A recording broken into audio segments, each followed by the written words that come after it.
Public Sénat et l'INA, en partenariat avec France Info et l'Obs, présentent l'info dans le rétro. Vive la France!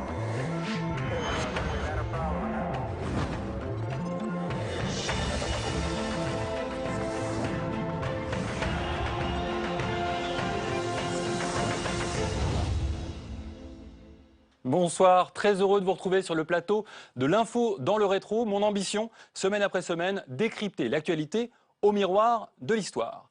Il y a quelques jours, le Musée de l'Homme a rouvert ses portes enfin à Paris après 6 longues années de travaux. L'occasion pour nous de revenir sur son ouverture à la fin des années 1930 et sur la figure trop méconnue de son fondateur, Paul Rivet. Et vous verrez qu'il y a près de 80 ans, les enjeux n'étaient pas absolument éloignés des nôtres. Mais avant cela, un premier sujet a retenu mon attention. S'est tenu toute la semaine à Miami de nouvelles discussions entre Européens et Américains sur le partenariat transatlantique de commerce et d'investissement, le fameux TTIP. Des discussions difficiles au point que l'on peine aujourd'hui à imaginer que l'accord de libre-échange, puisque c'est de cela dont il s'agit, soit signé avant la fin du mandat de Barack Obama. Pourtant, vous allez l'entendre, François Hollande s'est très fortement prononcé en faveur d'une issue rapide. C'était en février 2014, lors de son voyage officiel aux États-Unis. Avec les États-Unis, nous avons convenu, les Européens, de faire un traité commercial, de le faire avec le meilleur des esprits, c'est-à-dire d'ouvrir les marchés, de lutter contre ce qu'on appelle les barrières non tarifaires, de faire que les marchés publics soient offerts à toutes les entreprises qui puissent à égalité faire leurs propositions.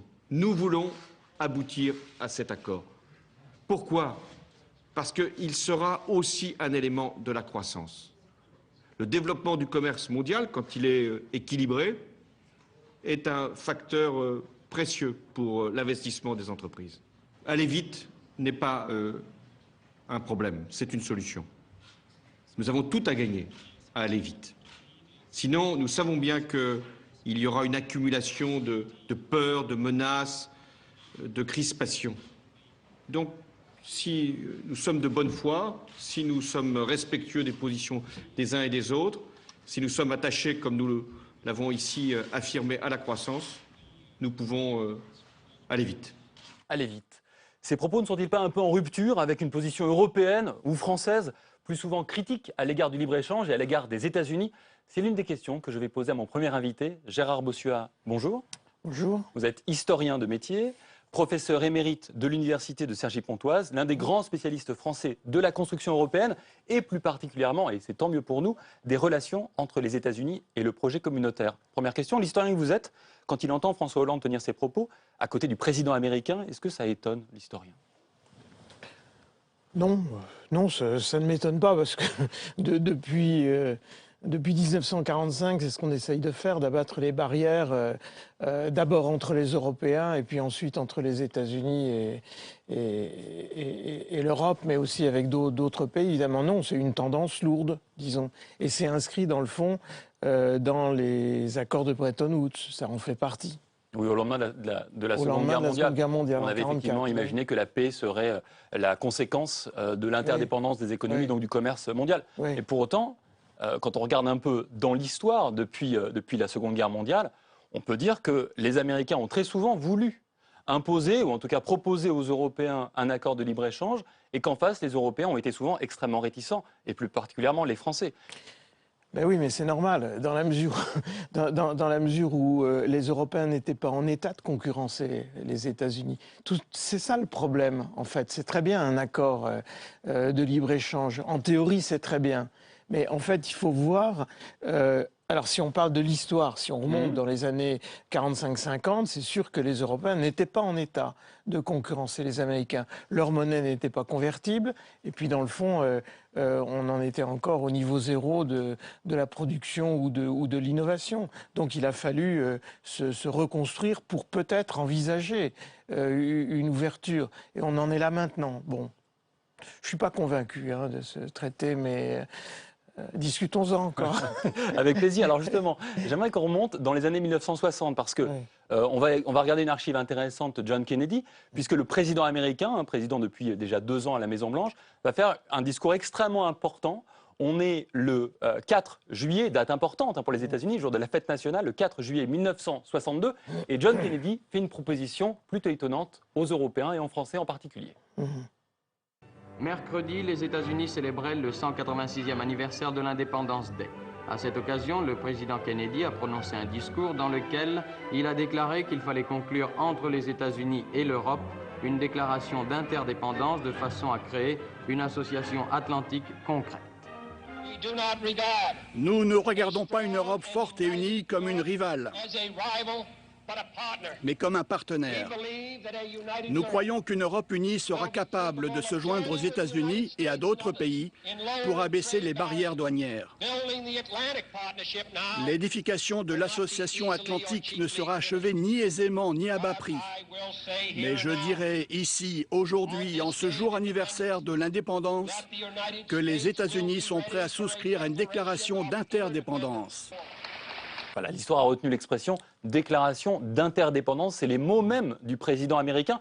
Alors, avant de voir la réponse française et la réponse du général de Gaulle, qui va être, on va l'entendre, cinglante, il faut peut-être essayer de comprendre pourquoi, au début des années 60, les États-Unis tendent la main aux Européens pour mettre en place un peu ce qu'on va tenter de faire aujourd'hui, à savoir une sorte d'accord de libre-échange, même si sur les conditions c'est peut-être un peu plus compliqué. Mais enfin, c'est quand même l'esprit d'avoir une grande alliance économique et commerciale.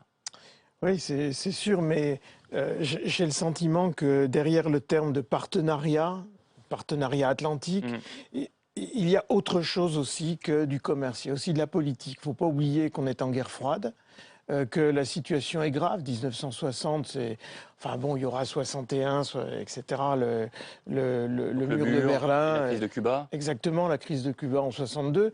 Donc, derrière le concept de partenariat, ça a certainement un contenu économique, ça, il n'y a pas de doute, mais ça a aussi un contenu politique. Et c'est de cela dont De Gaulle, entre autres, se méfie. Mais c'est un peu le cas déjà aujourd'hui. Oui, c'est parce qu'il n'y a pas que du commerce. On sait bien qu'avec le commerce vient aussi de l'interdépendance géopolitique. Oui, mais il faut quand même rappeler aussi qu'au début des années 60, et peut-être c'est étonnant pour les gens qui nous écoutent aujourd'hui et qui voient l'état de l'économie américaine et l'état de l'économie européenne, les États-Unis ont besoin du marché européen.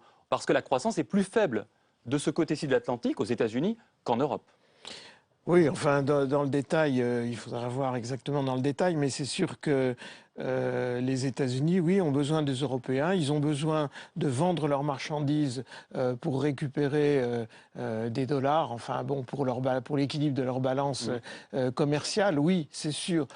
En même temps, il ne faudrait pas non plus oublier que derrière ce mot de partenariat, il y a aussi l'idée d'intérêts communs. On a aussi des intérêts communs avec les États-Unis. Et d'autre part, depuis le plan Marshall, finalement, les États-Unis ont donné un peu le là du type de développement et du type de société. On va vers une société de consommation qu'on remet en cause, heureusement, aujourd'hui, mais à l'époque, c'est comme ça, et c'était normal, il fallait... C'est un peu l'American Way of Life. Oui, c'est l'American Way of Life, c'est exactement ça, tout à fait. Alors ça se décline un peu différemment, peut-être suivant les pays européens. La France a mis du temps à boire du Coca-Cola, mais... Et alors, justement, la France, parlons-en, puisque la réponse du général de Gaulle, elle va être cinglante. On est le 14 janvier 1963, conférence de presse à l'Élysée, et voici ce que dit le général. Cette communauté, s'accroissant de cette façon, verrait se poser à elle tous les problèmes de ses relations économiques avec toutes sortes d'autres États, et d'abord avec les États-Unis. Il est à prévoir que la cohésion de tous ses membres, qui seraient très nombreux et très divers, n'y résisterait pas longtemps, et qu'en définitive, il apparaîtrait une communauté atlantique colossale, sous dépendance et direction américaine, et qui aurait au fait d'absorber la communauté de l'Europe. C'est une hypothèse qui peut parfaitement se justifier aux yeux de certains, mais ce n'est pas du tout ce qu'a voulu faire et ce que fait la France, et qui est une construction proprement européenne. Alors, en fait, De Gaulle dit non à deux choses. Il dit non à l'entrée du Royaume-Uni, et à travers l'entrée du Royaume-Uni, qu'on appelle parfois le cheval de Troie des États-Unis, en fait, il dit non 6 mois après à la proposition de John Kennedy. Oui, tout à fait. C'est-à-dire derrière le partenariat, il y a aussi l'idée, en effet, de renforcer l'Europe occidentale autour du marché commun, parce qu'à l'époque, on parlait de marché commun et non pas encore d'Union européenne, mais enfin, c'est un peu la même idée. Et d'autre part, les Français, eux, effectivement, ont peur de ce rapport, de ce rapprochement avec les États-Unis parce qu'ils ne sont pas encore dans une sécurité de développement assurée. Les Français en particulier. De Gaulle a fait des réformes, etc. En particulier le nouveau franc.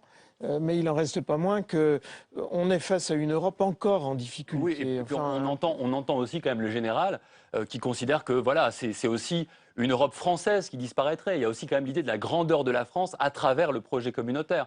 Et c'est des choses qu'on entend aujourd'hui aussi. Oui, ce qui est paradoxal, excusez-moi de vous couper là, mais c'est paradoxal parce que est-ce que De Gaulle veut véritablement une Europe? Alors il veut une Europe française, ça je suis assez d'accord. Avec le plan Fouché en particulier, l'idée d'une union d'États indépendants, c'est comme ça qu'il parle.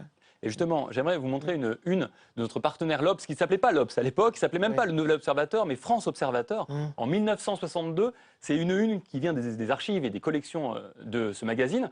Et vous allez voir que pour eux, ils se jouent un jeu à trois. C'est pas seulement De Gaulle contre les États-Unis, mais c'est aussi De Gaulle contre les démocrates chrétiens du MRP, qui sont, selon lui, trop atlantistes et trop proches finalement des États-Unis et trop proches aussi de ce projet de libre-échange avec les États-Unis. Oui, et trop européen aussi. Et trop européen. Et trop européen au sens de l'Europe supranationale à la monnaie.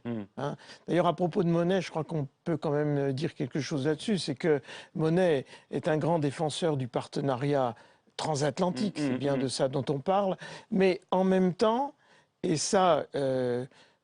personne ne veut le comprendre ou l'accepter, je ne sais pas très bien pourquoi, parce que les gens ne savent pas, mais Monnet veut une égalité entre l'Europe et les États-Unis. C'est-à-dire qu'il s'agit de construire une Europe solide. Mais est-ce possible? De Gaulle disait, quand j'entends partenariat, j'entends domination. Oui, d'accord, mais...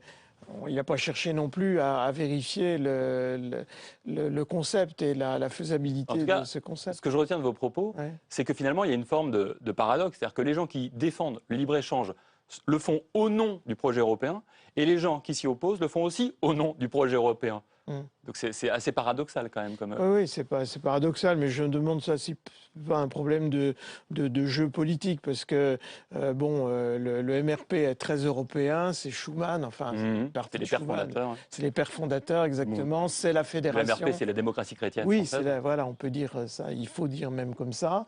C'est un parti qui s'est donné à corps perdu pour la construction européenne, mais je voudrais revenir sur l'idée de Monnet, c'est l'idée d'une égalité entre les... Donc on ne peut pas dire que Monnet veut que la France ou que l'Europe soit dominée ou submergée. Mais personne ne veut ça. Personne ne veut De Gaulle ça. dit, c'est que De ça Gaulle sera le peut-être dit le quand même. résultat. Oui, d'accord. Enfin, va... il dit ça avec la réponse, c'est ce qu'on vient de dire. C'est-à-dire il y a le risque que les États-Unis écrasent en quelque sorte. Une alliance colossale, comme il dit. Merci. Oui, c'est vrai. Oui. Merci Gérard Bossua. Je rappelle votre dernier livre, c'est pas le dernier, mais c'est un manuel de 2009 aux éditions Belin sur la construction européenne, que j'invite à tous les téléspectateurs qui veulent aller un peu plus loin. Merci. Monsieur Bossua. Merci beaucoup.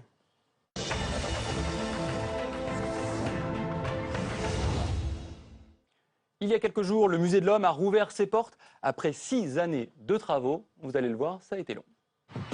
Le Musée de l'Homme, créé en 1938, c'est l'une des plus vieilles institutions de Paris. Depuis des mois, 500 ouvriers y travaillent. 92 millions d'euros investis pour rénover 16 000 m² et accueillir plus de 700 000 pièces. L'ancien musée de l'Homme montrait le monde de 1937-38 et puis quand on arrive en l'an 2000, il montrait toujours le monde de 1937. Donc là, ce qu'on a essayé de faire, en tout cas dans cette partie-là, c'est de montrer le monde d'aujourd'hui. Et pour mieux mettre en valeur ces ruches bien d'aujourd'hui dans une vitrine... La ligne du milieu, celle-là, ouais. Ok, d'accord. C'est un peu comme dans un magasin. Celles qui sont suspendues, on les laisse pour l'instant. Il faut s'entraîner, faire des essais, sur du papier avant de les accrocher. Mieux vaut ne pas se tromper. Tout ça va être fixé en fait après de cette façon-là. Surtout quand il s'agit de silex d'1 million d'années. Nous, on les voit en caisse, dans les réserves, c'est comme ça, en fait, généralement. Et là, toute la magie de la scénographie et la magie du musée, c'est de les présenter de cette façon-là. Et pour nous, ouais, moi, j'ai eu les larmes aux yeux quand je les ai vus, parce que c'était la concrétisation de toutes ces années de travail. Et m'a rejoint sur ce plateau Christine Laurière, bonjour. Bonjour. Vous êtes ethnologue, historienne, chercheuse au CNRS et l'auteur de la seule biographie française de Paul Rivet. Paul Rivet, pas très connu aujourd'hui, mais c'est quand même le fondateur du Musée de l'Homme qui va nous intéresser pendant quelques instants. Alors avant de plonger dans le passé, ce Musée de l'Homme, vous l'avez visité. Oui. On a expliqué dans le sujet précédent qu'il fallait remettre à jour les choses. Il n'a plus rien à voir avec ce qu'il était en 1938 à l'ouverture ? Il est différent. C'est un musée qui a perdu ses collections d'ethnographie, d'ethnologie et qui est maintenant recentré sur les collections de paléontologie, de préhistoire et d'anthropologie biologique. Donc en effet, c'est toujours le musée de l'homme, mais c'est un musée de l'homme différent. Comme le disait Serge Bahuchet, c'est un musée de l'homme qui nous parle de maintenant, de l'espèce humaine maintenant. Et celui de 1938, nous parler de 1938. Voilà. Et j'aimerais vous faire écouter, avant de démarrer vraiment cet entretien, Paul Rivet, la voix de Paul Rivet. Oui. En 1936, c'est une archive très ancienne de l'INA, notre partenaire. Très rare. Et vous allez voir ce qu'il dit de la race et du musée qui n'est à l'époque encore qu'un projet. L'idée force qui domine cette œuvre, c'est que l'étude de l'homme, l'ethnologie, science essentiellement complexe, ne saurait être morcelée.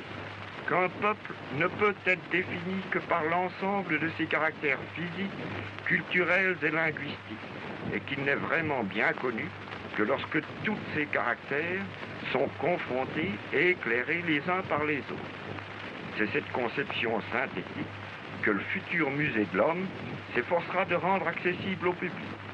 Le lecteur de l'encyclopédie saura ce qu'il faut penser scientifiquement de cette notion de race qui à l'heure actuelle trouble tant d'esprits. Il comprendra la vanité de notions simplistes que les vrais savants ont rejetées depuis longtemps et l'extrême complexité des problèmes humains envisagés sous leurs multiples aspects. Alors, je vous voyais faire oui de la tête pendant que vous écoutiez. C'est émouvant peut-être pour vous. C'est très émouvant d'entendre ça. Voilà, qui a travaillé des années sur Paul Rivet, c'est votre thèse sur Paul Rivet. Oui. Et d'entendre la voix de Paul Rivet, qui est quand même un grand homme, on en reparlera un petit peu, mais ce discours, il semble pratiquement sorti de la bouche de quelqu'un d'aujourd'hui. Oui. Dire que la race, il faut dépasser ça. Alors peut-être qu'on peut revenir, on en était où à l'époque du savoir scientifique de la question de la race ? Le musée de l'Homme, en tout cas, est un musée humaniste. Il était vraiment perçu comme un musée antiraciste, mais en même temps, même s'il disait qu'il n'y avait pas de hiérarchie entre les différentes races humaines, tous les savants de cette époque étaient des hommes de leur temps, des scientifiques de leur temps, et pour eux, la race était un critère zoologique de distinction entre les différents hommes qui avaient encore une grande validité scientifique. On ne peut pas avoir un discours, disons, anachronique. Ouais. La race est une réalité scientifique pour les hommes des années 30. En revanche, si pour un Paul Rivet, il y a bien une race blanche, il n'est pas question de hiérarchiser les races. Absolument, c'est ça qui fait la grande différence, c'est qu'il n'y a aucune hiérarchisation, quelle qu'elle soit, physique, culturelle, entre les différentes sociétés humaines. Elles sont toutes sur un pied d'égalité. Et à l'époque, quand on dit ça, on est hétérodoxe ? On est humaniste, on est en effet assez hétérodoxe parce que la fin des années 30 est une période extrêmement troublée avec une grande instrumentalisation et manipulation idéologique de notions scientifiques et c'est ça qui perturbe énormément les scientifiques et les hommes de ce temps, les ethnologues en particulier. Ils n'imaginent absolument pas ce que va donner la Shoah, l'Holocauste, la Seconde Guerre mondiale. En revanche, il a déjà eu un aperçu de ce qu'était le racialisme en Allemagne nazie puisqu'il est à Berlin quelques semaines après l'arrivée au pouvoir de Hitler. 3 mois après l'arrivée au pouvoir de Hitler, Paul Rivet se rend en Allemagne et il comprend immédiatement ce qui est en jeu là pour la société allemande, le racisme terrible, l'antisémitisme incroyable, très virulent, qui est en train de ravager la société. La hiérarchisation des races. Exactement. Là, on n'est vraiment pas du tout, on est dans du racisme pur et simple. Et il va accueillir, notamment au Musée de l'Homme, Beaucoup de chercheurs, juifs, oui, venus d'Europe de l'Est, juifs, d'Allemagne. Exactement. Le musée de l'Homme est vraiment une alma mater pour beaucoup de scientifiques qui viennent se réfugier là, qui vont peut-être partir aux États-Unis après. Plusieurs vont se stabiliser à ce moment-là au musée de l'Homme grâce à Paul Rivet qui les aide. Alors, il ne faut pas oublier qu'on est dans le Front populaire depuis 1936. Oui. Paul Rivet, d'ailleurs, a un rôle important. Il dirige la Ligue antifasciste, des intellectuels antifascistes. Il a une fonction importante au sein du Front populaire. Oui. C'est aussi un homme politique. C'est surtout un homme politique à partir de 1934, après les événements du 6 février 1934, où on croit vraiment qu'il va y avoir l'extrême droite qui va affluer sur... Ce qu'on appelle les ligues, les ligues qui arrivent aux portes de l'Assemblée nationale. Il y a vraiment un espèce de profond état de choc chez les hommes de gauche. Et Rivet prend la tête du mouvement du comité de vigilance des intellectuels antifascistes. Et en 1935, aux élections municipales de Paris, un an avant la victoire législative du Front populaire, sur sa candidature se rassemblent tous les partis de gauche.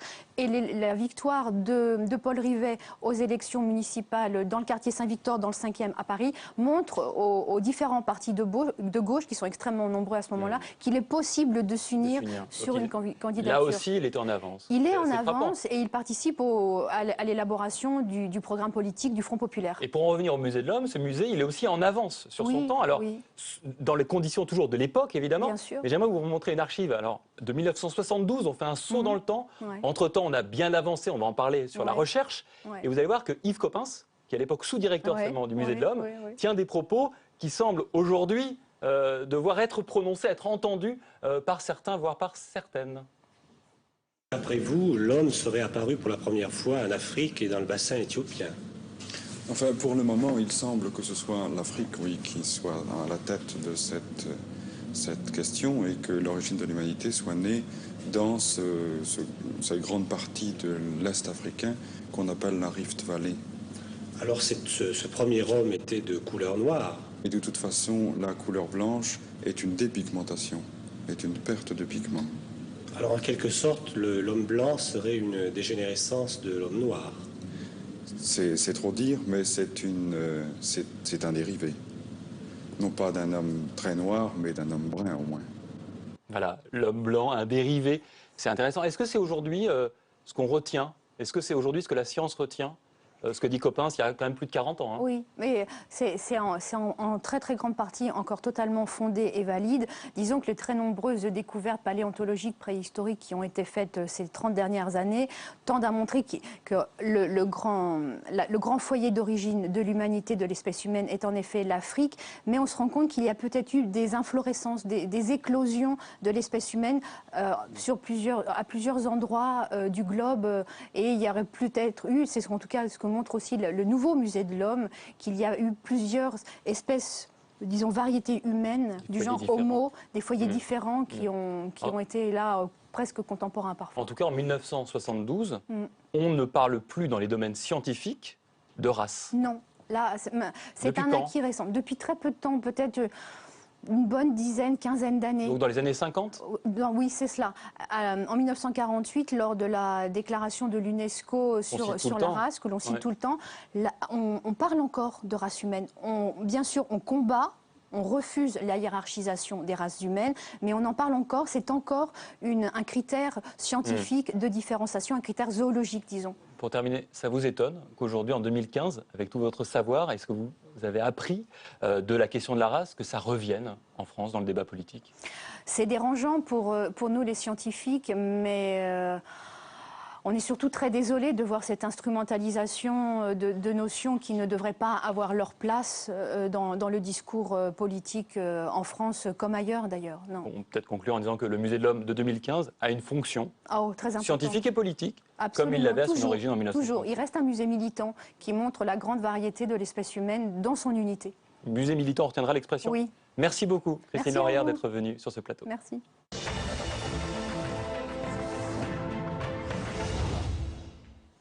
Et puis pour terminer, comme chaque semaine, un conseil de lecture pour le week-end ou pour la semaine. Ce n'est pas un livre d'historien, mais un livre de journaliste. L'auteur est passé par l'Express, par France Inter, par le Nouvel Observateur.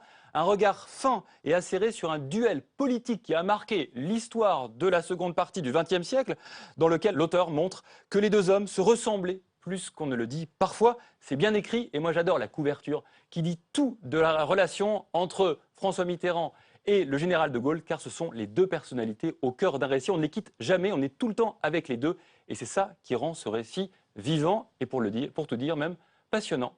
Voilà, c'est ainsi que s'achève ce 3e numéro de l'Info dans le rétro. Personnellement, je vous retrouve tous les matins à 8h53 sur France Info, une chronique qui s'appelle Histoire d'info. Allez, à bientôt. Vive la France!